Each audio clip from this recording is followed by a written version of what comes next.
let's sing that. That'll be fine. That'll be fine. It won't fall. And hello and welcome to another very optional video. I'm Mitch, and joining me is Jordan, and we have killed ourselves a Khajiit. What are you talking about? That's not a disembodied head right there. No, we didn't decapitate a Khajiit. It was a dragon. A dragon did that, not us. So, we're talking about Elder Scrolls Online, Season of the Dragon, which got revealed today and opened up with some interesting stuff. Well, if you're a big ESO fan like me, then yes, indeed. I'm doing this because they wanted me to. Yeah, so really they hinted that there were cats and dragons. And all we got was an expansion about cats and dragons. Well, they call it a chapter or something. It's an expansion. We're going Elsweyr. And there's dragons and cats. Oh my. You thought I couldn't cut that in? I'll get that in one way or another. I can still cut that out. Don't you think I can't? So, Elder Scrolls Online, the online version of the Elder Scrolls series that encompasses more of that landscape, more of that world than, Skyrim or whatever, because they only have one region. So they're finally going Elsweyr, which has not been featured in the main series, really. There's been a few mods. I've played the mods, but, it's the first time we've been to Elsweyr. It's the first time Elsweyr is dragons, as far as I know. So the first thing to probably note is this year they're doing it a bit differently, whereas previous years they had... There we go. It's had previous years it just had separate stories throughout the year. This year they're doing a full year of stories, so each part of the year adds together to an overall one. So they're starting off with Wrathstone, which is 2 dungeons, followed by Elsweyr in releases June 4th, and then Strandy 3. Q3 and 4 near the end of the year. They haven't explained what it's going to be all that much yet, other than 2 more dungeons and another story DLC, but we'll find more about that at E3. Which will be a week after this launches. But the big thing, though, is with the trailer that they showed, dragons are coming back to Elder Scrolls. The trailer, to me, they showed this Imperial guy. I think he's an important person. I think he's a named character too, isn't it?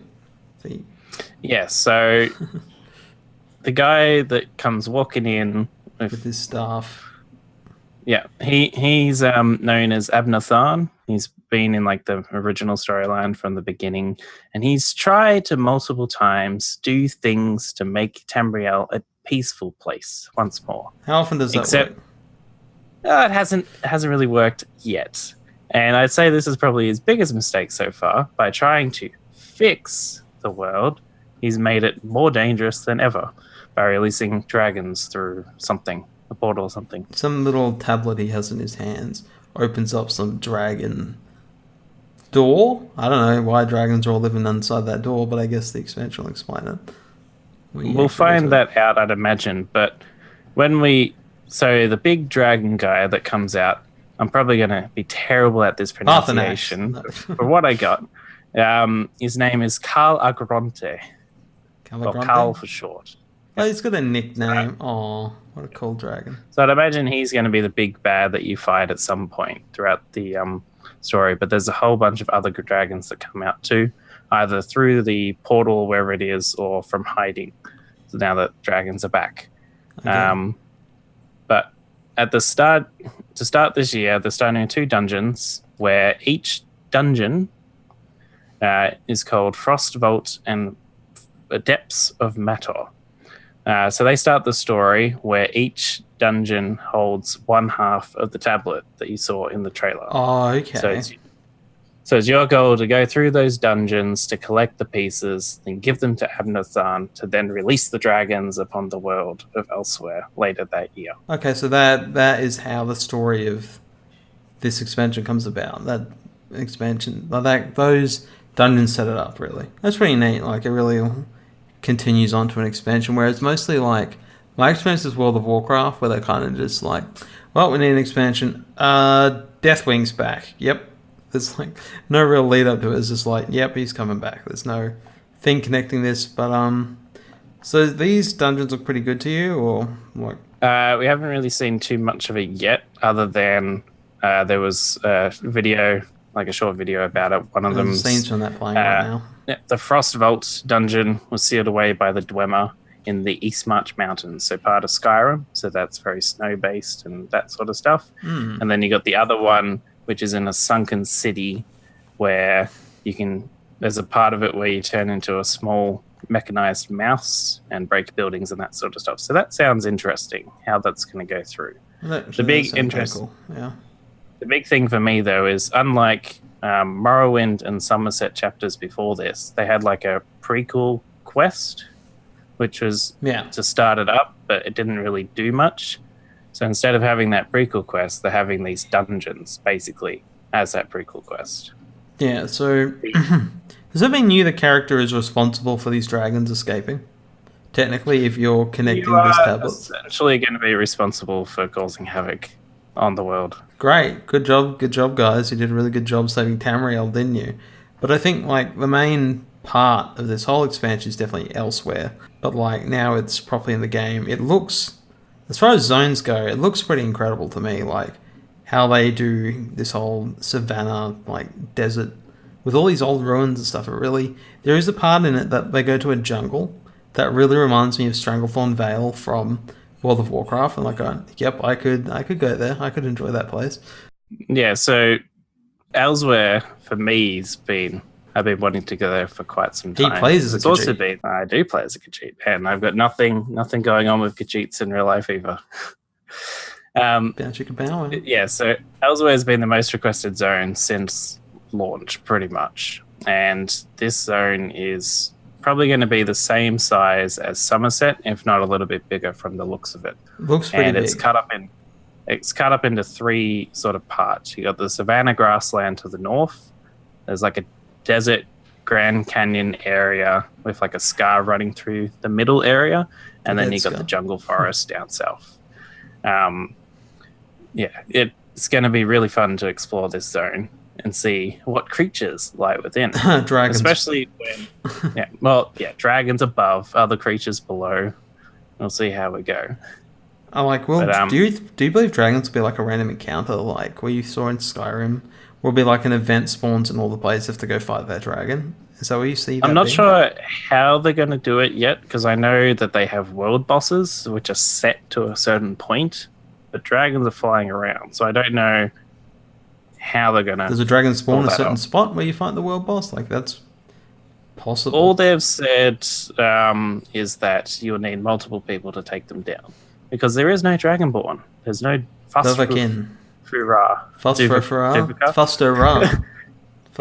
none of that in here, so you can't just like take the soul of a dragon. You got to fight it. You can give it your best shot.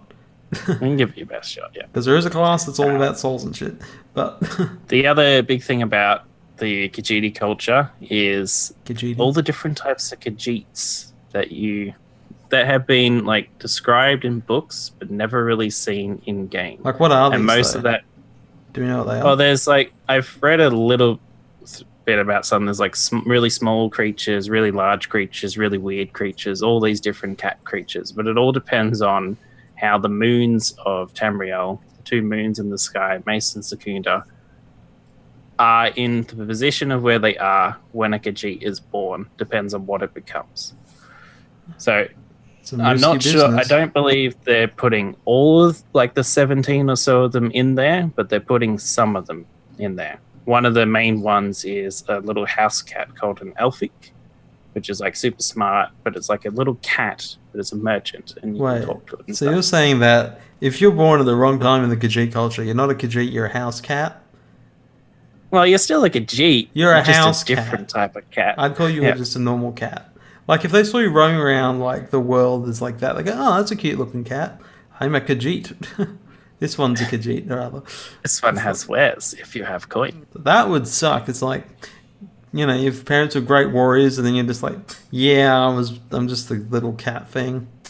Yep. Well, there's some that can't speak, so at least you'd be able to speak. True. God, that doesn't sound like a whole lot of fun being a Khajiit.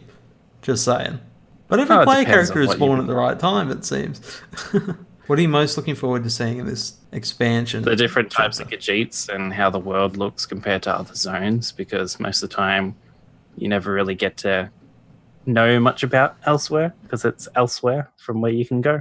Along with the expansion, we have some returning characters. So Abnathan, we saw in the trailer. He was also followed by a new character called Chimera, which was the female Khajiit. And apparently she's going to be playing a big part of the story coming. We don't know much about her yet, but other than that, they haven't. There's a few more characters that they'll talk about more at E3. But you've got Sir Cadwell, which is like the one with the pot on his head at the beginning of the game, and most importantly, he's voiced by John Cleese, which already makes him a legend. Voiced by John Cleese. So you learn a bit about his past, and then there's also Razumdar, but he's going to play more of a cameo compared to he's that Khajiit guy who follows you through a lot of the game, isn't he? Yes. Aha, I know some things.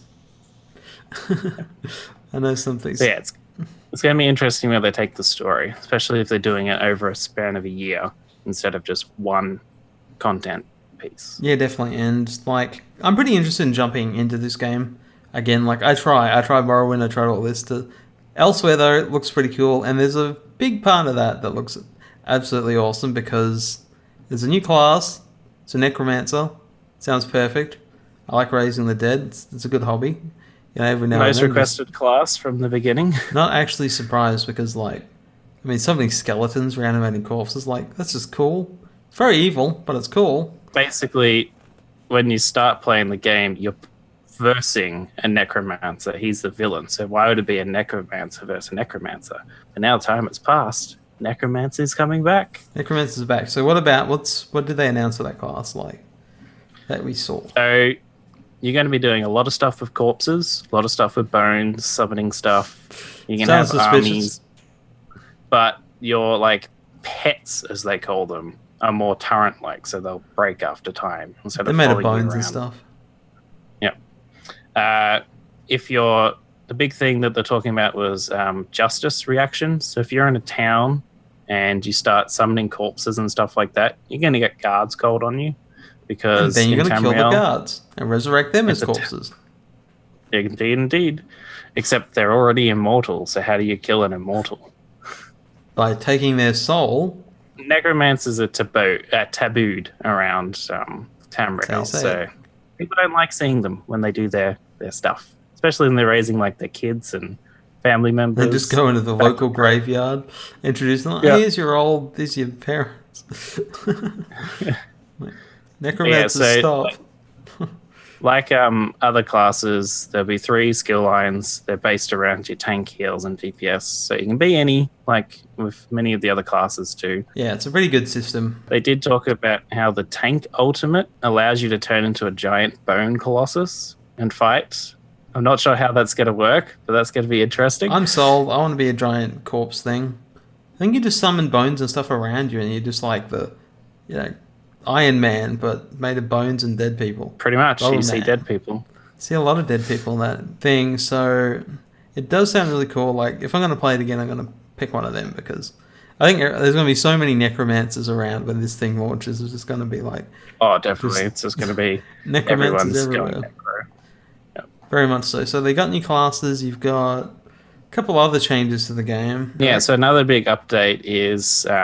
there's the PvE players and the PvP players. So PvP is getting 2 big updates.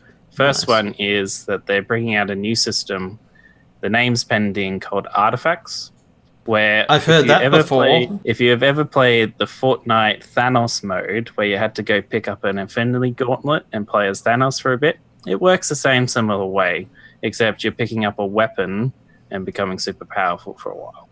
Sounds fun. There's a Daedric prince, Sheogorath, like the mad, crazy one. He doesn't think there's enough chaos in the world. I agree with him. So he's dropping down weapons into Cyrodiil for people to pick up.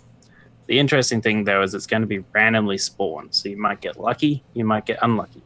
And so then the first weapon they're going to have is called the Voladrum.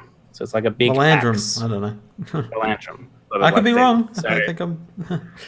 Yeah. So when you grab this weapon, instead of just using your standard abilities while you're holding it, your abilities change and you've got 6 new abilities that you control. It's basically, they're adding it to add as a counter towards Emperor, which is really overpowered when you become Emperor because, you'd know, Emperor. Wouldn't you? Yeah. Ages ago. But he was the Emperor. He was the Emperor once. once in my time. Mm. But there's a rub.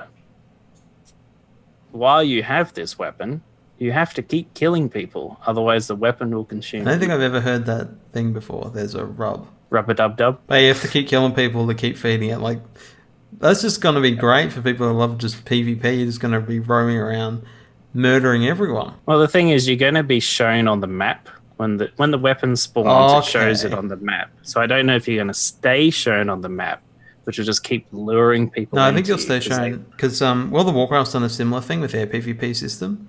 Like, if you kill too many people, you're just this big marker on the map going, you get bonus points for killing this guy. Go get him.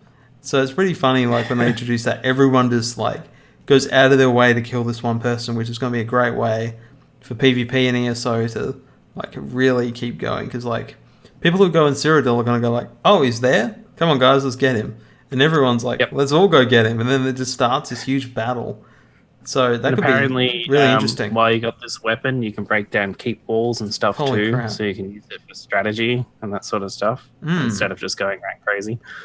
That's really it'll be powerful. interesting how it goes. They're going to add more weapons later depending on how this first one goes.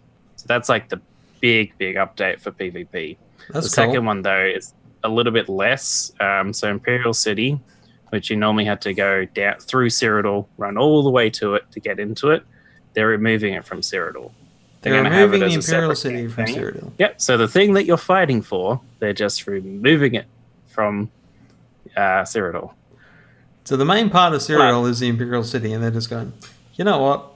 But the outside exterior will still be there. It's just if you actually want to go into it, you have to go elsewhere. You go into a different campaign, which will take you straight to the Imperial City instead of having to run.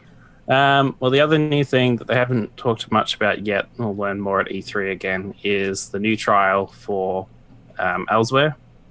It's actually going to be a full trial instead of a small trial like the previous one. So that's a raid, right?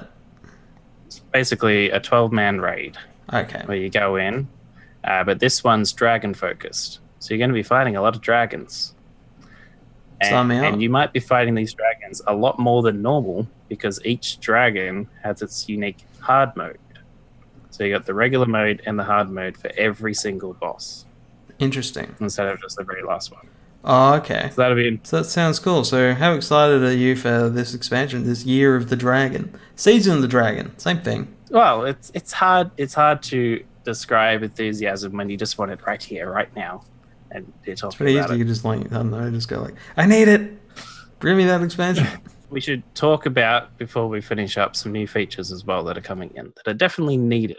For people that are just getting into Elder Scrolls and they like jumping zone to zone, there's now a zone guide. So it'll give you an idea of what you're meant to do in each zone instead of just going in and being lost.